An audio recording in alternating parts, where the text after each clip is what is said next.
இயேசு கிறிஸ்துவின் பரிசுத்த நாமத்தில் உங்களை அன்போடு வாழ்த்துகின்றேன். இன்றைய வார்த்தை தேவனுடைய சபை என்னும் தலைப்பின் கீழாக, மேலும் நான் உனக்கு சொல்லுகிறேன், நீ பேதுருவாய் இருக்கிறாய், இந்த கல்லின் மேல் என் சபையை கட்டுவேன், பாதாளத்தின் வாசல்கள் அதை மேற்கொள்வதில்லை.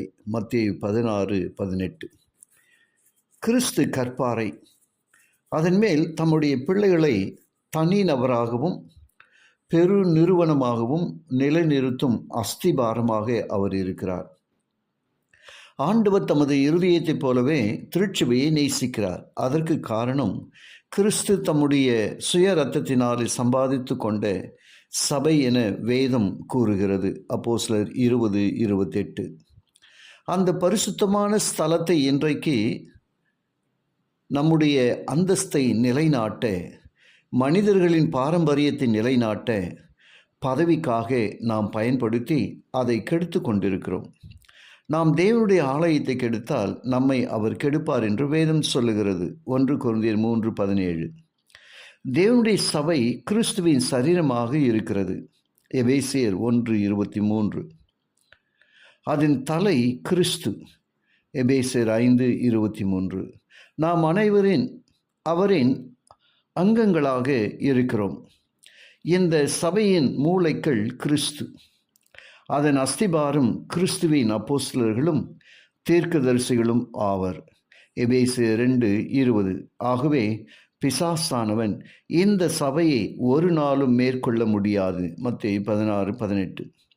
கிறிஸ்துவின் பிரசன்னம் இருக்கக்கூடிய சபையின் மேல் நம்முடைய நாட்டம் எப்படி இருக்கிறது என்று அநேக சபையின் குறைபாடுகளை பெரிதாக சுட்டிக்காட்டி மனம் நொந்து கொள்கின்றனர்.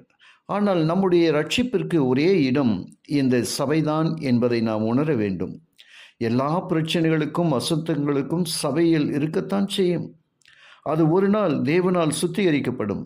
நல்ல பயிரிலிருந்து களைகள் பிரித்தெடுக்கப்படும். பேழையின் உள்ளிருந்த மிருகங்களின் அசுத்தங்களை எண்ணி வெளியேற நோவா எத்தனிக்கவில்லை.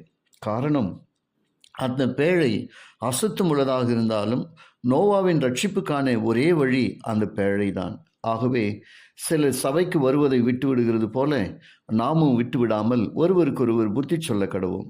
நாளானது சமீபத்து வருகிறதை எவ்வளவாய் பார்க்கிறோமோ அவ்வளவாய் புத்தி சொல்ல வேண்டும்.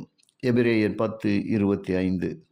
இன்றைக்கு கிறிஸ்து அவருடைய சபையின் வழியாக தேவ குடும்பத்தின் அங்கத்தினராக சேருவதற்கு நம் எல்லாரையும் அழைக்கிறார். இதோ வாசற்படியில் நின்று தட்டுகிறேன், ஒருவன் என் சத்தத்தை கேட்டு கதவை திறந்தால் நான் உட்பிரவேசித்து அவனோடு போஜனம் பண்ணுவேன், அவனும் என்னோடு கூட போஜனம் பண்ணுவான் என்று சொல்லி வெளிப்பாடு 3:20 நாம் வாசிக்கின்றோம்.